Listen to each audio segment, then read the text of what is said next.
कोणताही न्यूनगंड न बाळगता जीवनात यशस्वी व्हा व प्रामाणिकपणे अभ्यास करून संस्थेचे शाळेचे नाव उज्ज्वल करा, असे प्रतिपादन प्रशालेचे माजी विद्यार्थी व माजी उपसंचालक वित्त विभाग सुरेश शहापूरकर यांनी केले होते.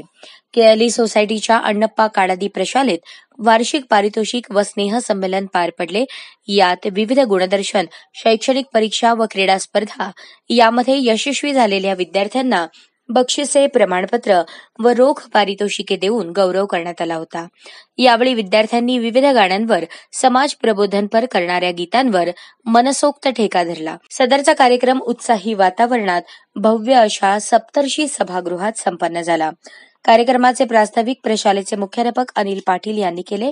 यात त्यांनी मुलांना आणि पालकांना प्रशालेतील विविध उपक्रम, कार्यक्रमाविषयी तसेच विद्यार्थ्यांची प्रगती आणि पारितोषिक वितरण व विविध गुणदर्शनाची सुरू ठेवलेली शाळेतील परंपरा याबद्दल माहिती दिली. मी इथे उपस्थित असलेल्या प्रमुख अतिथींना आणि पालकांना सांगू इच्छितो, 1937 मध्ये ही शाळा आदरणीय काडादी बंधूंनी केएलई सोसायटीला शिक्षणासाठी, गोरगरिबांच्या विद्यार्थ्यांना शिकण्यासाठी दिली.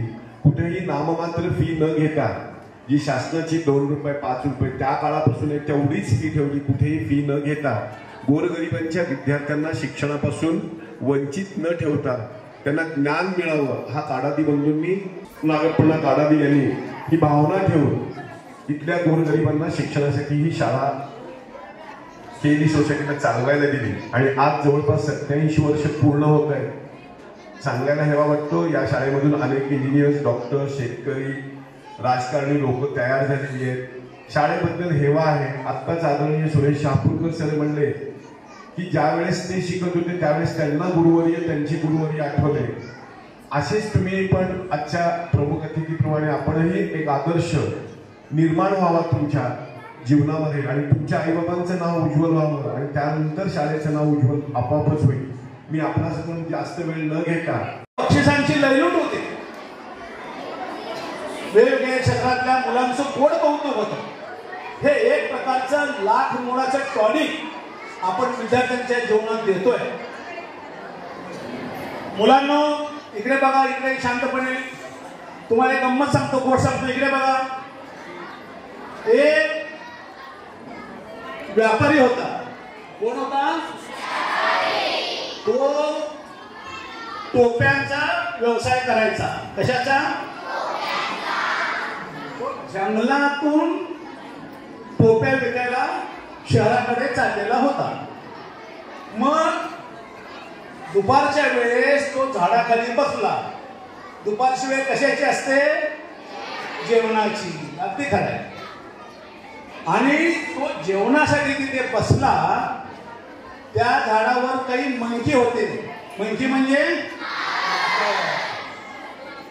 त्यांनी काय केलं, हा जेवण करून थोडी विश्रांती घेत होता व्यापारी. त्यांनी त्याच्या सोबतच्या गठ्ठ्यातल्या टोप्या, सन्माननीय व्यासपीठ व सर्व शिक्षक शिक्षिकांना, सर्वप्रथम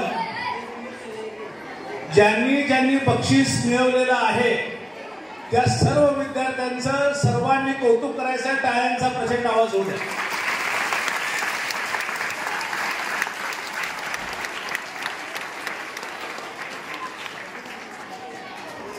मुलांनो, आपण टाळ्या कधी वाजवतो?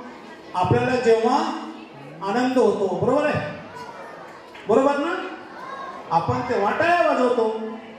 मग आज आपल्याला खूप खूप आनंद झालेला आहे, कारण आपल्या शाळेतल्या या बऱ्याच ताई आहेत, मुली आपल्या, बरेच दादा आहेत. त्यांनी कुणी अभ्यासात बक्षीस घेतलेलं आहे, कुणी रांगोळी स्पर्धेत घेतलेलं आहे, कुणी क्रीडा स्पर्धेत घेतलेलं आहे. बऱ्याच मुलींनी एनसीसी मधलं म्हणजे बक्षीस घेतलेलं आहे. ही खूप खूप आनंदाची गोष्ट आहे.